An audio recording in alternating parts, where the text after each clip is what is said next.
apa Ngam? Bab mainline dia ni ikut keperluan kita. Pertama sekali, keperluan kita main jorang galah tu, kita banyak main sport dekat mana? Itu pertama sekali.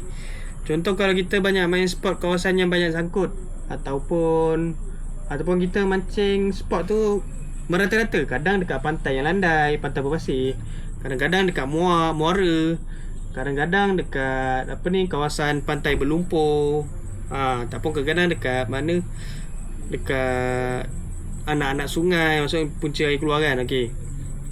Kalau keadaan macam tu, kita banyak pindah-pindah spot, 30 lebih selamat. Sebab apa? Bila kita, memang orang kata 30 lebih macam kasar sangat. Dia okey. Dia maksimum 30 lebih. 40 dah terlalu kasar.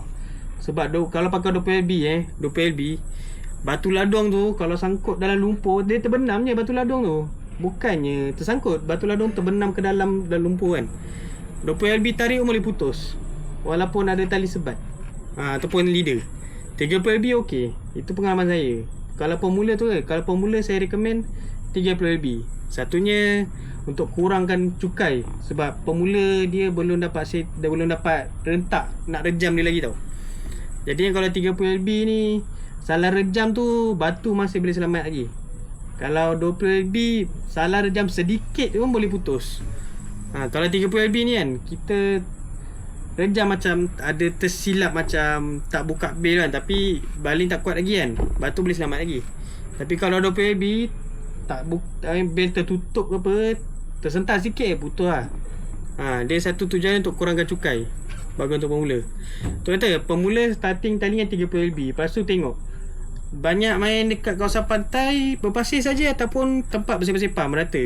Macam tu boleh maintain 30 LB. Tapi kalau dah 30 LB, lepas tu banyak main dekat kawasan berpasir, pantai saja. Sebab kawasan pantai ni dia pasir pantai ni, lantai pasir ni dia keras tau. Bila batu jatuh, batu tak terbenam sangat dalam pasir. Dia sikit je, dia tak macam lumpur. Jadinya peluang sangkut dalam lumpur ataupun terbenam tu rendah. Susah dia putus. Lagi satu, kawasan pantai ni dia tak banyak struktur, kebanyakan landai kan, pasir kosong ni kan. Jadinya kalau banyak main pantai, boleh lah turun daripada 30 LB, turun kepada 20 LB, ataupun nak 15 LB boleh, nak 10 LB pun boleh. Jangan terkejut, yang main 8 LB pun ada. Bergantung, tengok mana yang boleh layan. Sebab dia jorang pantai ni, yang penting dia, paling penting masa rejam tu ada pasang tali sebat ataupun short leader ataupun tali tunda. Benda tu semua berkurang. Bezanya pakai material tangsi ataupun benang. Bab ni boleh tengok dekat video playlist saya ada cerita pasal tali tunda jorang pantai.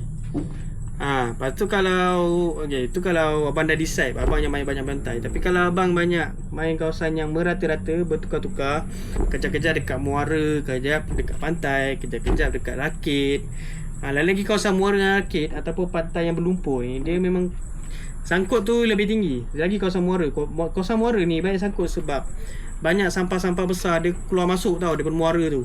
Jadi peluang sangkut tu tinggi. Jadinya untuk kurangkan cukai, baik-baik maintain 30 LB. Kalau 20 LB sangkut sikit je putus. 20 LB bersilang tali dengan orang pun boleh putus. Itu 20 LB. So pemula boleh mula dengan 30 LB.